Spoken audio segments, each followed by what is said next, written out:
मंच पर विराजमान असम के जुझारू नेता श्री हेमंत बिश्व शर्मा जी, श्रीमान संसद के मेरे साथी श्रीमान राम प्रसाद शर्मा जी, श्री केशाराम बोरा जी, श्री देवानंद हजारिका जी, श्री उत्पल बोरा जी, राव वीरेंद्र सिंह जी, विष्णु देवरी जी, मंच पर विराजमान सभी वरिष्ठ महानुभाव और विशाल संख्या में पधारे हुए मेरे प्यारे भाइयों और बहनों,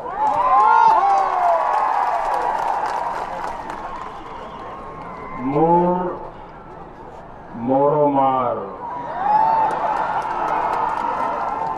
असोमवासी राई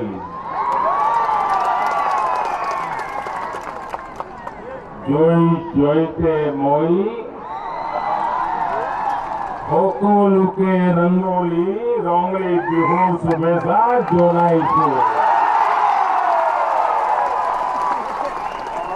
बोहाग बिहू परिवर्तन आने मन रंगाली कोरी तुले।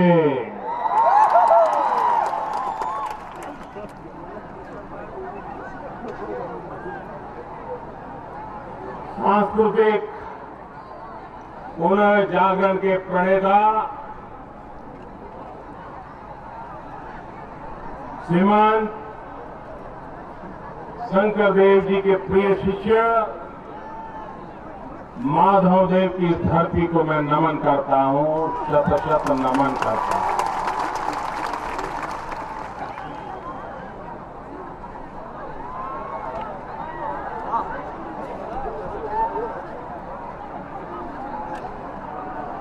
मैं कभी कभी सालों से आसाम मेरे लिए नया नहीं,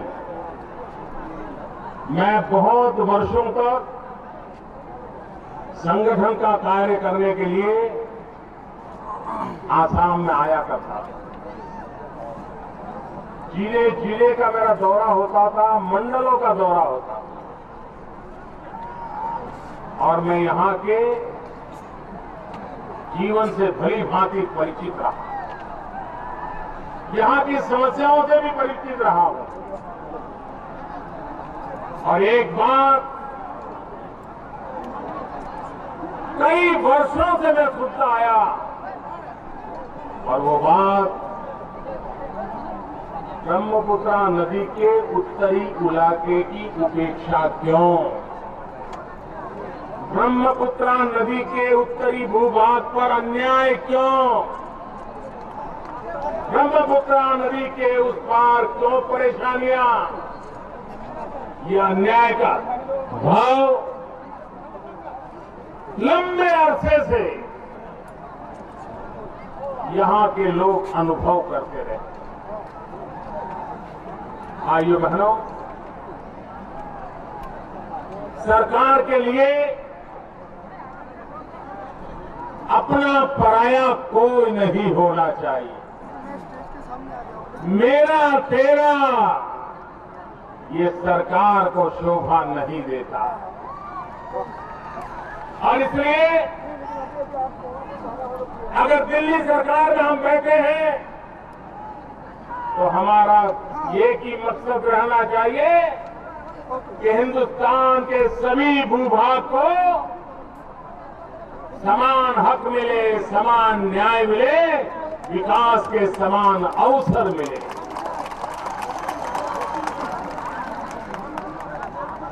भाइयों बहनों, लेकिन असम में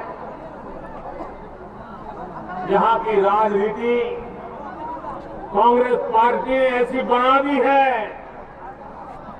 कि कई समाजों की उपेक्षा, कई इलाकों की उपेक्षा और एक प्रकार से क्रिमिनल नेग्लिजेंस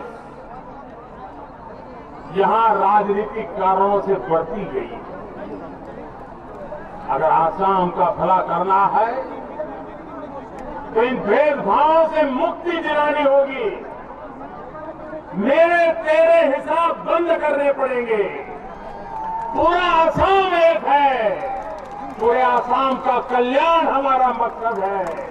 हर आसामी का भला ये हमारा इरादा है और उस दिशा में चलना। मैं तो कभी कभी हैरान हूं, कांग्रेस पार्टी को, यहां की सरकारों को घुसपैठिए तो अपने लगते हैं, लेकिन असमिया उनको अपने नहीं लगते। घुसपैठियों के लिए तो सोने की थाली में सब परोसा जाता है और असमिया से बचा खुचा भी छीन लिया जाता है। भाइयों बहनों, राजनीति इतनी विकृत नहीं होनी चाहिए। राजनीति सिर्फ सत्ता पाने के लिए नहीं होनी चाहिए। हम राजनीतिक क्षेत्र में आते हैं समाज का कल्याण करने के लिए, समाज का भला करने के लिए, गरीब से गरीब का भला करने के लिए, किसान का भला करने के लिए, नौजवान को रोजगार देने के लिए। लेकिन भाइयों बहनों,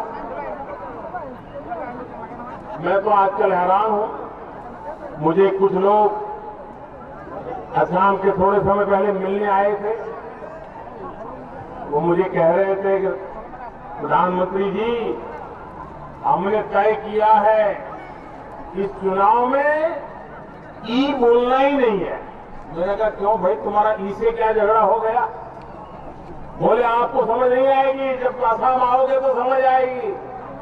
मैंने कहा मुझे समझाओ तो सही, ये ई से आपका क्या झगड़ा हो गया? आप ई क्यों नहीं बोलते? बोले हमने तय किया है, पहले तो बोलते थे तरुण गोगोई, लेकिन अब ई नहीं बोलेंगे, अब तो बोलेंगे तरुण गो गो गो गो गो।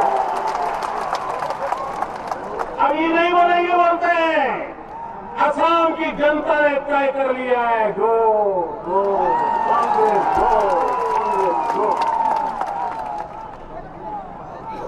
भाइयों बहनों, यहां के मुख्यमंत्री श्रीमान तरुण गोगोई जी, वे सुबह शाम मोदी को याद करते हैं।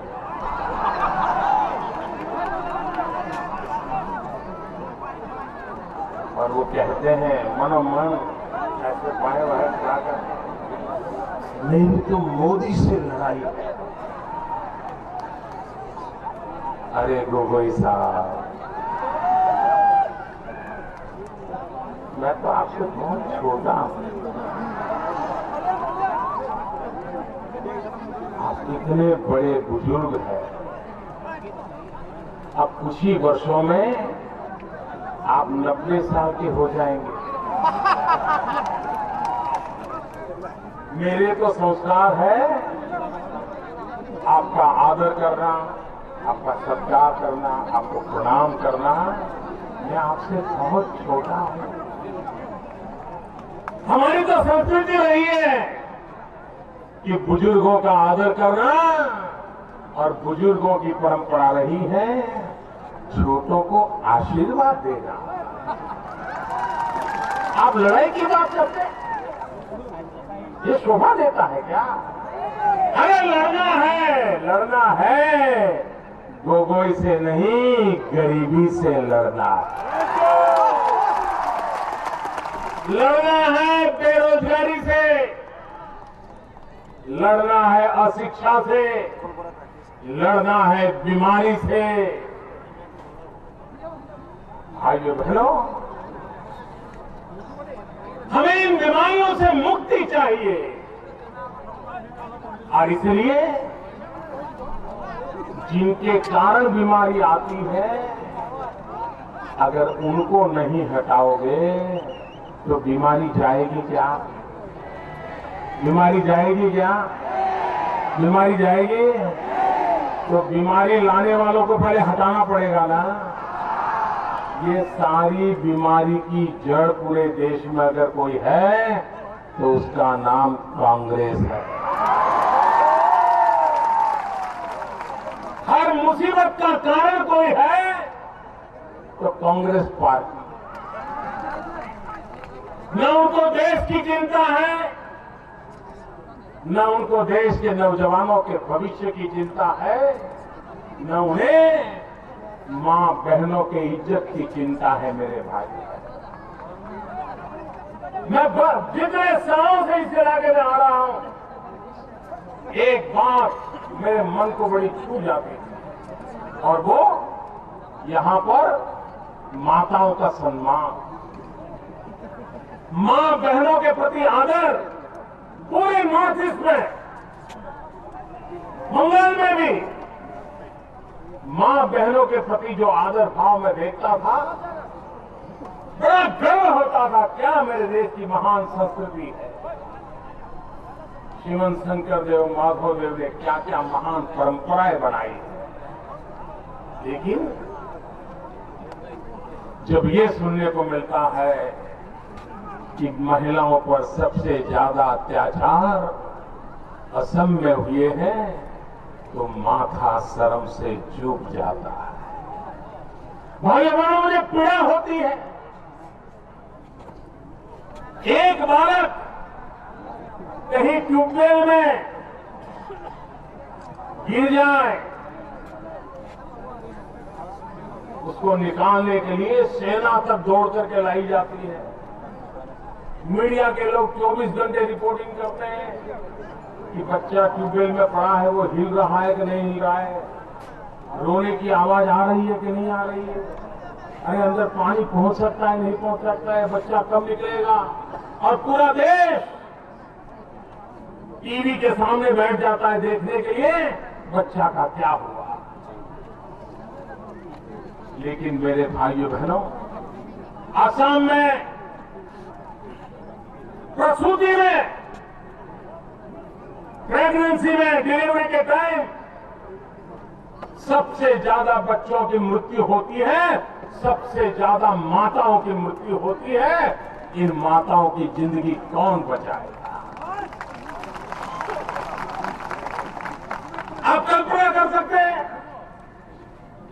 22, 25, 27 साल की महिला शादी की है, कितने सपने देखे हैं, और पहली ही प्रसूति में वो बेचारी मौत के शरण हो जाए, बच्चा भी मर जाए, कभी बच्चा बच जाए, उस परिवार का हाल क्या होता होगा। भाई, मुझे दुख के साथ कहना पड़ता है कि आसाम सरकार को माताएं मरे उनको कभी बेचैनी नहीं होती, नवजात शिशु मरे उनको परेशानी नहीं होती। भाइयों बहनों, राजनीति अपनी जगह पर है, जय पराजय अपनी जगह पर है। इन मां बहनों का क्या दोष है कि उनको उनके नसीब पर छोड़ दिया जाता है, उनको मौत के हवाले कर दिया जाता है। और इसलिए मेरे भाइयों बहनों,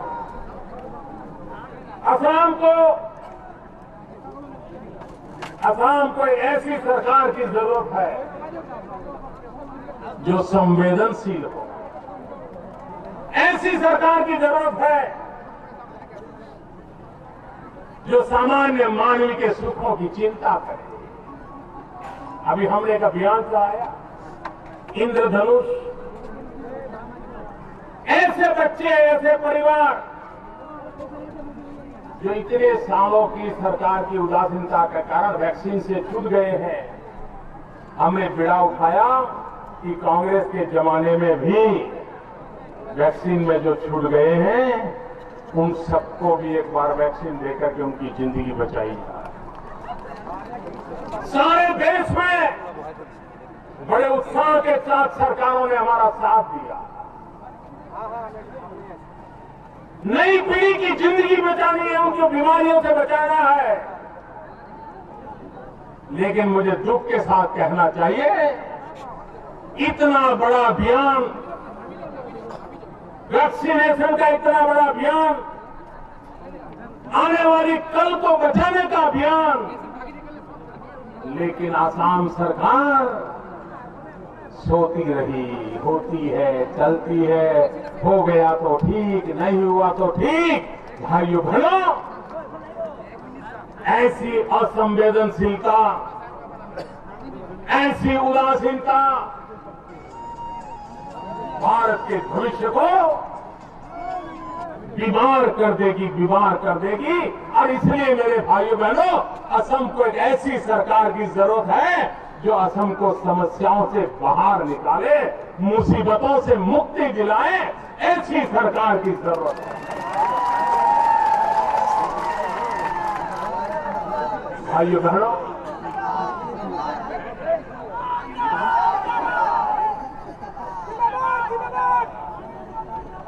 मैं जब आज आपके पास आया हूं, ये मेरी तीसरी रैली है और मैं देख रहा हूं ये मैदान भी छोटा पड़ गया, उधर रास्ता भी पूरा भरा पड़ा है। मुझे पता नहीं उनको सुनाई देता होगा, नहीं सुनाई देता होगा। मैं दूर दूर लोगों को देख रहा हूं। ये जो तूफान खड़ा हुआ है, ये जन सैलाब दिखाई दे रहा है, ये इस बात की गारंटी है कि अगली बार पक्का है। इस बार चुनाव का रिजल्ट आया,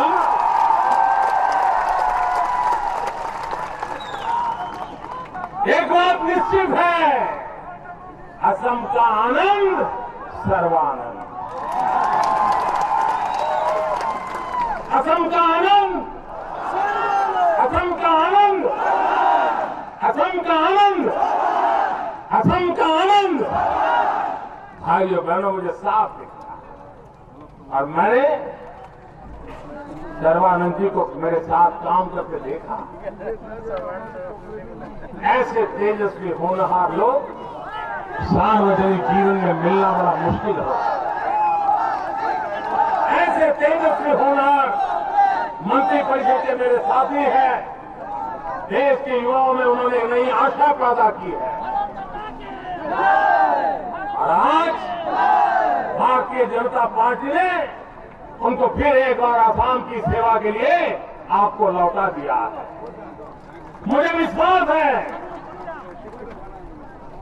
कि सर्बानंद जी के नेतृत्व में जो नई सरकार बनने वाली है, बनने वाली पक्का है, वो आसाम के भाग्य को बदल देगी। भाइयों बहनों, कितने साल हुए असम रेल के लिए तरसता रहा, रोड के लिए तरसता रहा। अरे ब्रह्मपुत्र, जहां अंग्रेजों के जमाने में यातायात हुआ करता था, सारा ठप पड़ा है। अभी हम पार्लियामेंट में एक बिल लाए इनलैंड वाटरवे का। ये इनलैंड वाटरवे नदियों के अंदर जहाज चलाना, छोटे छोटे जहाज चलाना, लोगों को भी ले जाना, सामान को भी ले जाना, व्यापार को भी बढ़ाना, इसका एक कानून पास किया। इसका सबसे ज्यादा किसी को फायदा होने वाला है तो ब्रह्मपुत्र के साथ जुड़े लोगों को होने वाला है। इतना व्यापारिक दृष्टि से विकास होने वाला है जिसकी आप कल्पना नहीं कर सकते। अभी 2 दिन पहले हमने बांग्लादेश के साथ एक उद्घाटन किया। आज वक्त बदल चुका है, मोबाइल का जमाना है, इंटरनेट का जमाना है, डिजिटल इंडिया का जमाना है। अब कोई दुनिया से डिस्कनेक्ट रहने को तैयार नहीं है, लेकिन मोबाइल फोन पर कुछ देखना है, करना है तो आता ही नहीं। क्यों? बैंडविड्थ नहीं। भाइयों बहनों, हमने बांग्लादेश के साथ समझौता करते हुए पूर्वी हिंदुस्तान में एक गेटवे ले लिया और इसके कारण असम हो, नॉर्थ ईस्ट हो, सबसे ज्यादा बैंडविड्थ कंप्यूटर चलाने के लिए, मोबाइल चलाने के लिए, बच्चों की पढ़ाई के लिए वो काम आने वाली है। इतना बड़ा काम इस सरकार ने अभी 2 दिन पहले कर दिया भाई।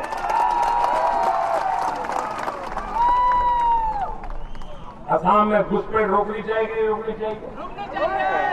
घुसपैठ बंद होनी चाहिए कि नहीं होनी चाहिए? असम यहाँ नौजवानों को रोजगार मिलना चाहिए नहीं मिलना चाहिए? भाइयों बहनों, उस काम को मैंने बड़े तूफान की तरह उठाया है और आपको मैं विश्वास दिलाता हूं, दिल्ली में बैठी हुई सरकार वो प्रबंध कर रही है कि कोई घुसपैठिया अब आसाम की धरती पर पैर नहीं रख सकता है। और एक बार आपने सरकार बना दी, एक बार आपने आसाम में सरकार बना दी तो दिल्ली की सरकार यहां आने नहीं देगी और आसाम में नई सरकार आए हुओं को जाने की व्यवस्था कर देगी। आसाम का भाग्य बदल देंगे भाइयों, ये काम हम करने के लिए। और इसलिए मेरे भाइयों, आखिरकार सामान्य मानवी को क्या चाहिए? पानी पीने का चाहिए। मैं हैरान हूं, हिंदुस्तान में औसत जितने घरों में पानी पहुंचता है, आसाम में इतना पानी होने के बाद भी पीने का शुद्ध पानी आधे से ज्यादा लोगों को नसीब नहीं होता। आजादी के 60 साल के बाद अगर पीने का पानी न मिले तो भाइयों बहनों, देश लंबे समय तक इंतजार नहीं कर सकता। आसाम का नौजवान लंबे समय के लिए इंतजार नहीं कर सकता। बिजली, मैं हैरान हूं भाइयों, आसाम में 60 साल से कांग्रेस राज कर रही है, लेकिन 60% घरों में अभी भी बिजली नहीं पहुंची है। 60 साल राज किया और 60% लोग आज भी पुरानी जिंदगी अंधेरे में गुजार रहे हैं। क्या आसाम के लोगों का क्या हुआ? कांग्रेस पार्टी जब चुनाव आता है तो श्रीमंत शंकर देव को याद करते हैं, माधव देव को याद करते हैं, लेकिन माधव देव कला केंद्र का क्या हुआ भाई? हुआ कुछ क्या? इतना छोटा सा काम भी करने की उनमें तैयारी नहीं है, इरादा नहीं है, नीयत साफ नहीं है भाइयों। भारत सरकार ने भी पैसे दिए, वो पैसों का हिसाब देने को तैयार नहीं, ये हाल तक है। और इसलिए मेरे भाइयों बहनों, आसाम का भाग्य बदलना है। आसाम के गांव गांव रोड बनाने हैं, आसाम के घरों तक पानी पहुंचाना है, आसाम के हर घर में बिजली का तार, बिजली का बल्ब ये लगना है। यहां के नौजवान को रोजगार मिलना है, यहां के बच्चों को अच्छी शिक्षा मिलनी है, यहां के बुजुर्गों को जरूरी दवाई मिलनी है। अगर ये करना है तो सिर्फ और सिर्फ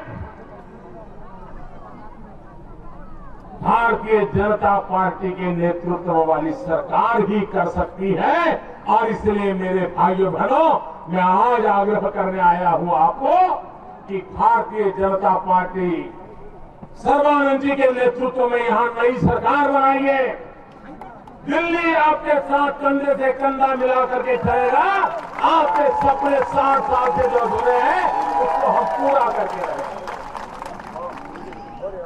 आखिरकार क्या चाहिए? बच्चों को पढ़ाई चाहिए, नौजवान को कमाई चाहिए, बुजुर्गों को दवाई चाहिए। क्या ये मिलना चाहिए कि नहीं? और इसलिए भाइयों बहनों, मेरे 3 एजेंडा है। इस काम को करने के लिए मेरे 3 एजेंडा है। पहला एजेंडा विकास। पहला मेरा एजेंडा है विकास। दूसरा एजेंडा है तेज गति से विकास। और तीसरा एजेंडा है चारों तरफ विकास।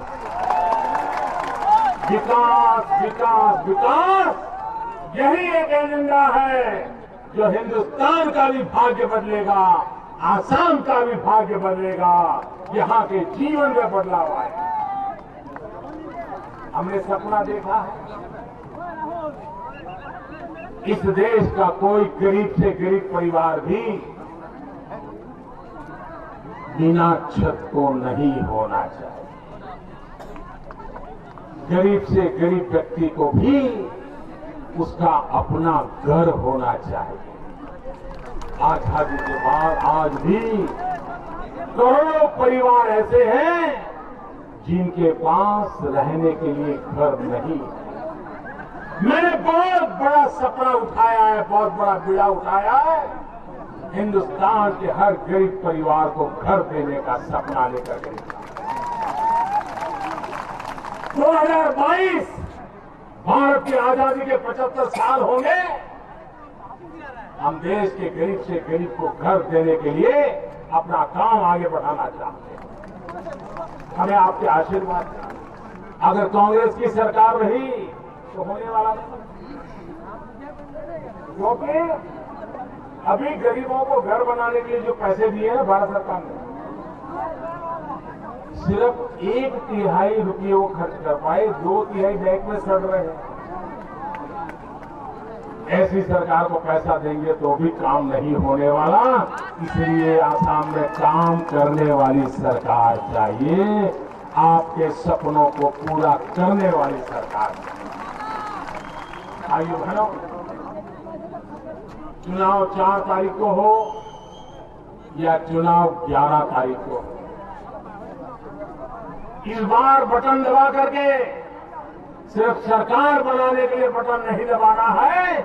इस बार जब मतदान करने जाओगे, बटन दबाओगे, वो असम के विकास के युग का आरंभ करने के लिए बटन दबाना है। एक नया विकास का युग का आरंभ हो, इसलिए बटन दबाना है। बहुत बड़ी मात्रा में मतदान होना चाहिए। पूर्ण बहुमत से भारतीय जनता पार्टी और साथियों की सरकार बननी चाहिए। आधा अधूरा मत करना भाई। बहुत बर्बाद हो चुका है कौरों के द्वारा आसाम। अब आसाम को एक बार 5 साल के लिए मेरे साथ चलने का मौका दीजिए। आप देखिए हमें कहां से कहां पहुंचा। और इसलिए इस चुनाव में एक निर्णायक मतदान कीजिए, भारी मतदान कीजिए और एक पूर्ण बहुमत वाली ताकत वाली सरकार बनाइए। आप देखिए आसाम आगे बढ़ता है कि नहीं बढ़ता है। आपने इत्याग दिया, सम्मान दिया, बहुत बड़ी मात्रा में लोग आए, मैं आपका बहुत आभारी हूं। सभी उम्मीदवारों से मेरा आग्रह है कि आ जाइए, आकर मेरे साथ बोलिए, भारत माता की, पूरी ताकत से बोलिए, भारत माता की, भारत माता की, भारत माता की।